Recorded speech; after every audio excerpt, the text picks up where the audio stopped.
Club, Ian, Walsh, Reilly. Ian, thank you for joining the show. We just showed the video there of the outside of the building with the graffiti and the spray paint and the fake dummy body bags full and stuff. This just happened the other day to you guys, but it's happening across the country. It's been happening for the past 4 years since President Trump took office, and any God-loving American comes out and says, I support this president or I'm a Republican. Look what happens to you guys. Correct, and thank you so much for having me today. All I can say is that we were preparing to gather for our holiday party. We were doing so in a socially distanced, sanitary guidelines manner, compliance with New York City, and this happened to us the same day. Now, the police do believe that there is, that the venue may have been conflated with the Young Republicans' dinner, which was to be held the same day.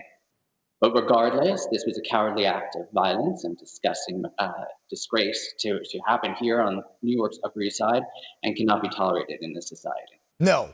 God forbid, could you imagine if the roles were reversed? Now, I know that a Democrat building probably wouldn't have a party right now because they like to use the COVID lockdowns to instill fear and fearmonger folks and exaggerate and inflate the numbers, the science, and everything else. So we don't need to go. That's a whole other discussion that we could go into if this had happened the other way.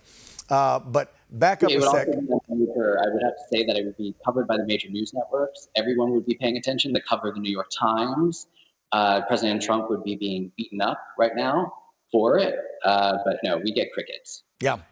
I'm so glad you said that because it's exactly how it would go down, and I didn't have to say it. You did. You took the words right out of my mouth. You're right. CNN, MSNBC, they would be out front. They'd be doing live reports with look at the spray paint and the vandalism from these white nationalists, Nazi, blah, blah, blah, whatever adjective they want to use against conservatives.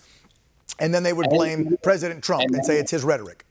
And many of the reporters who have shown up, it's more about, well, how many people did you have at your venue at that date rather than what happened. But yes, the fact that these vandals, it's Antifa. The police told me that the first thing they did when they called me was, you've been attacked by Antifa. Wow. And they left these body bags that they made up of plastic bags, taped it with silver plastic tape. Mm-hmm. And we believe they're either supposed to be victims of the police, quote unquote, violence, because ACAB was spray painted on our building. All cops are, you fill in the blank. Or some other meaning. As the cops said to me, don't try to read too much into these people's minds. It's too disturbing and they're monsters. Wow. I like to take a deep breath every now and then. You know what I'm saying, Ian? And just step back, look at the hypocrisy.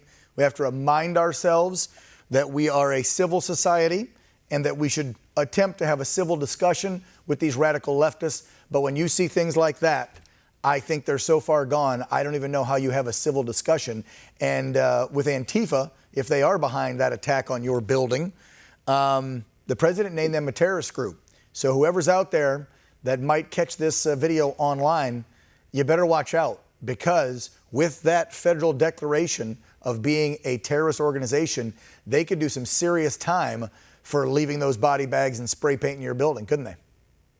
Absolutely, and whoever's responsible, we do hope that they are caught. We're going to assist the police in every way that we can to do so and see that they have the fullest extent of the law brought upon them. And I want to clarify, you said the event you were about to hold, and the same day they did this, they must have tracked you on social media or knew you were having the event probably by, I would assume, tracking online. They just came out and did this right before the event or right after, and you did say you were following all of Mr. de Blasio's COVID guidelines, right? That's correct. So they did it about 2 o'clock in the morning on Thursday the 3rd, and then we discovered it that morning. Obviously, people in the neighborhood saw it and called the police, and then I was contacted by the police. But yes, that was the morning, and then later on the day, we were going to have our event, and then the Young Republicans were having their event, which ended up being in New Jersey. And no witnesses, no videotape, nothing yet. They're just still investigating. Nobody's been busted. No one's been busted, but we do have video tape. The place is under surveillance, so we have footage, and we're supplying it to the police. I can tell you that it was about 4 individuals, all clad in black. I have a feeling from a previous incident that involved Antifa and the Met Club that they knew that we had the security cameras. So they were hooded and covered in head to toe black.